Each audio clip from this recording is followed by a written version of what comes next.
Paul Jones and Sherman Hamilton here in Michigan, where the Raptors will take on this afternoon the Detroit Pistons in a chance maybe to get back on track after a loss against the Knicks. Now, the loss and all, still, the Raptors, they backed their way into the division title.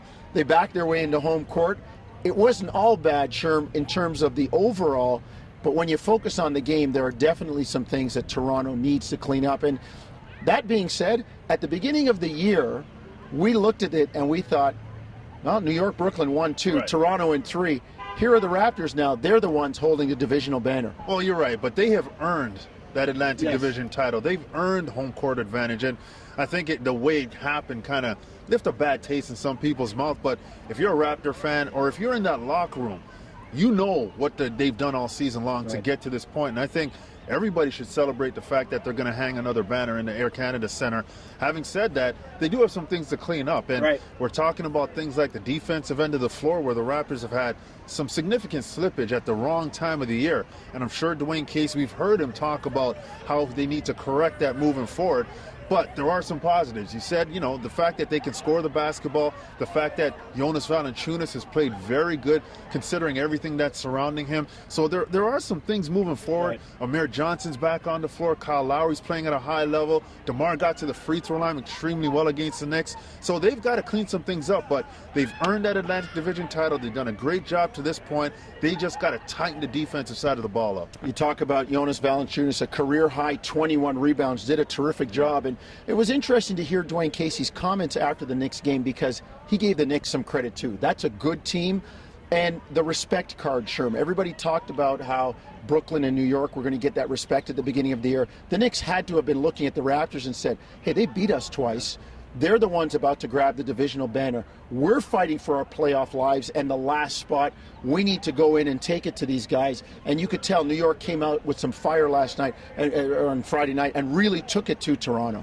Little desperation, a lot of professional pride, and the Raptors won 2 games against the Knicks prior to that game yesterday, but they did it without Carmelo Anthony. So I think Carmelo back in the lineup, he's a game changer.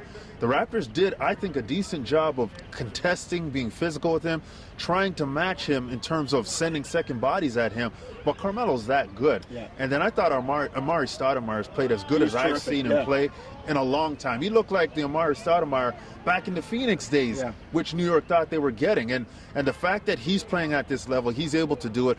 Who knows if he can do it every night, but he did it on a night where his team needed him to. That presented a lot of challenges. They had a good inside-outside complement right there. But the Raptors, I think, you need to get tested at different times and understand where you are in the process.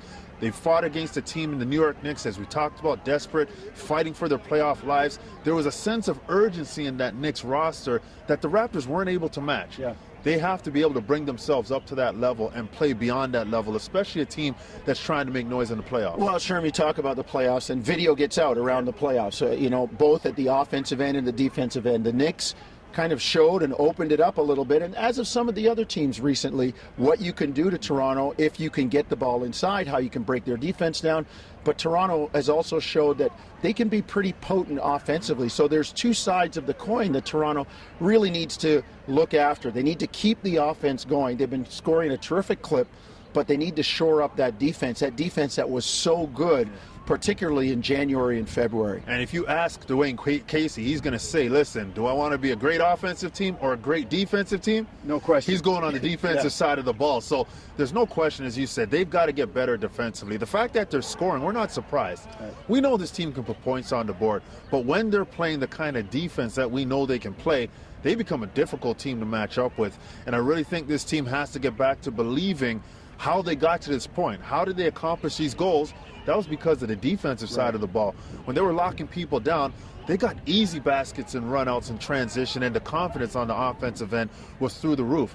And I think you talk about scouting teams. The Raptors, against the Knicks, 15 of their 30 made field goals are from the three-point line. If you don't mix it up, you're going to struggle to score in the playoffs when it's a grind-it-down game. And they have the ability to play inside out. They've just got to be consistent with it. All right, well, let's see if the Raptors can get back on track. They have a division banner. They have home court.